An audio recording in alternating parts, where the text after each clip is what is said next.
మేఘన, నీకు ఈ ఇంట్లో విలువ లేదని ఎందుకు అనుకుంటున్నావు? అమ్మా, మేఘన మాటలేం పట్టించుకోకు. మేఘన, అన్నిసార్లు మనం నెగ్గాలనుకోకూడదు. కొన్నిసార్లు తగ్గడం నేర్చుకోవాలి. మీ మావయ్య గారు ఏమన్నారు చూసావుగా? పిల్లలకు స్వేచ్ఛ ఇవ్వాలి, వాళ్ళ స్వాతంత్రానికి విలువివ్వాలని చెప్పారు. మర్చిపోయావా? అందుకే కిరణ్ స్వేచ్ఛ కూడా విలువిద్దాం అనుకున్నాను.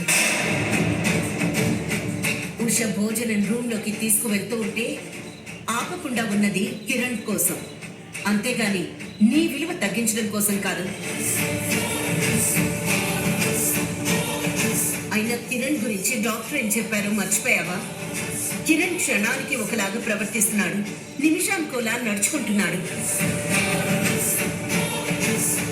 ఇప్పుడు వాడు చేసే పనులకి సరే అనాలి తప్ప వద్దని కాదని మనం ఆపితే వాడు డిస్టర్బ్ అయ్యే అవకాశం ఉంటుంది. కిరణ్ పరిస్థితి నాకు కూడా తెలుసు అత్తయ్య. కిరణ్ అడిగింది వద్దని నేను అనలేదు, కానీ ఉషా మేఘన, నువ్వు ఈ ఇంటి పెద్ద కోడలివి. అన్ని విషయాలతో పాటు కిరణ్ మంచి చెడ్డలు చూసుకునే బాధ్యత నీ మీద ఉంది. పెద్ద కోడలు అనే పదవిని వెనకేసుకుని తిరిగితే సరిపోదు. ఆ పెద్ద కోడలి పదవికి నువ్వు న్యాయం చేయాలి.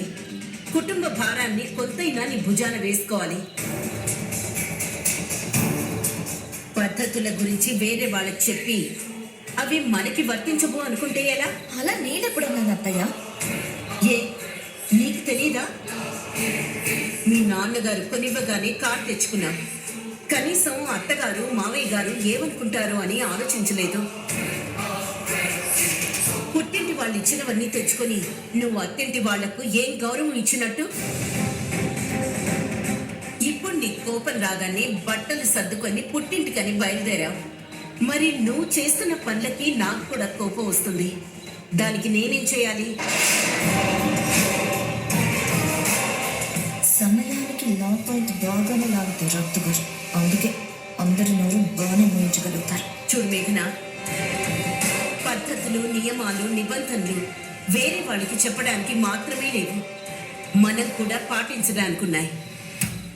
ఇక పైన నువ్వు కూడా పాటిస్తావు అనుకుంటున్నాను. చివరిగా ఒక్క మాట, అనవసరమైన విషయాలకు అలిగి నువ్వు పుట్టింటికి వెళ్ళడం నాకు ఇష్టం లేదు. ఇక వెళ్ళాలా వద్దా అనేది నువ్వే ఆలోచించుకో.